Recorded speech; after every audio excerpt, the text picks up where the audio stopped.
Copyright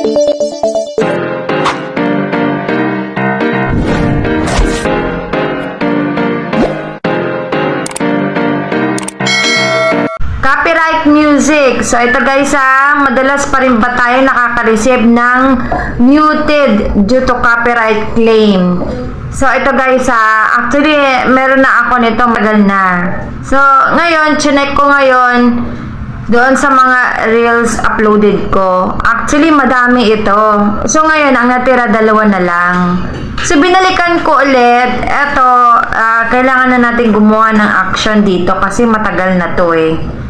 So ito ipapakita ko sa inyo guys, itong reels video ko. Yung isa dinilit ko kasi yung music kasi ano siya, kinuha ko ito sa reels, ayun nagkaroon ng copyright claim. Isang video ko, uploaded ko ito para sa ibang platform. So para na-trace ata kasi yung music na ginamit ko dito ay doon sa kabila. So, nagkaroon siya ng muted.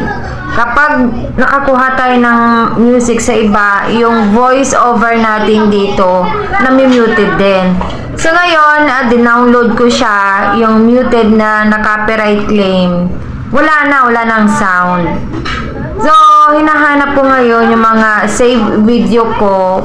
Gusto ko sana siyang i-re-upload. So, hindi na po natin nahanap. Eto guys ipapakita ko lang kung ano yung mga action na pwede nating gawin kapag makareceive tayo ng muted due to copyright claim.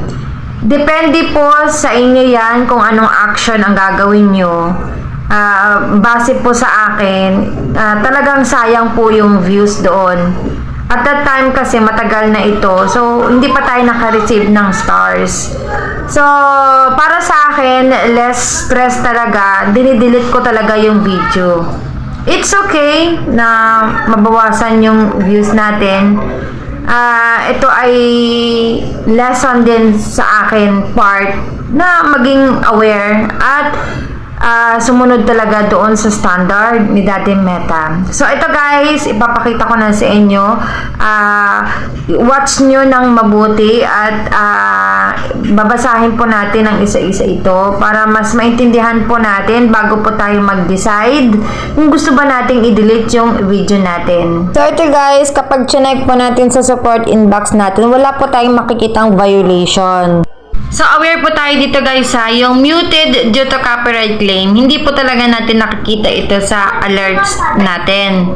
So, mapapansin lang po natin ito kapag mayroong nanood sa atin at makikita nila na muted yung video na pinapanood nila. So, siguro ang ma-advise ko lang siguro, i-check natin from time to time yung mga reels natin kasi malalaman natin na kapag ito ay mayroong copyright claim, nami-muted na po mismo. Ito guys, yung copyright muted na video ko. May makikita kayong tatlong dot. I-click mo lang yan and then ida-direct na kayo dito. What would you like to do? So ngayon pipili ka ngayon. Sa tatlo ito, accept changes, submit a dispute, or remove video. So ngayon, i-click natin itong accept changes. So basahin natin kung ano po ang nakalagay dito. Ito po ay meron daw pong content na hindi po natin ito pagmamay-ari. At kung napatunayan na yung video natin ay copyright po talaga ito, pwede po tayong ma-restrict at ang worst pa ay ma-disable po yung account natin.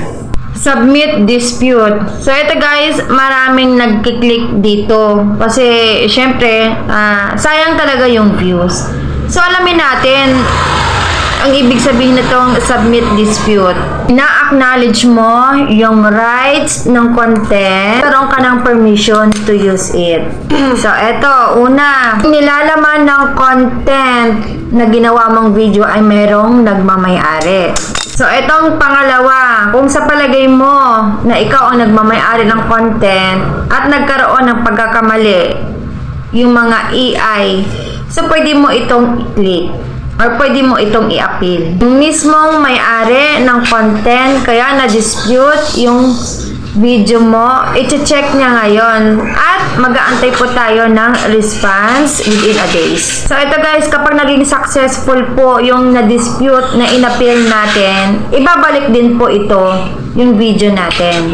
So ayan po guys pipili lang po kayo kung gusto niyo pong i-submit dispute. So i-click nyo lang po yung open form and then pipili po kayo ng mga reasons for dispute and then mag-submit po kayo ng explanation doon sa baba. And then, i-click submit. And then, antay po kayo ng mga ilang days para antayin yung response po na galing po kay Meta. So, ito guys, kapag naging successful po yung na-dispute na in-appeal natin, ibabalik din po ito yung video natin. So, ayan po guys pipili lang po kayo kung gusto nyo pong i-submit dispute yung mga video nyo.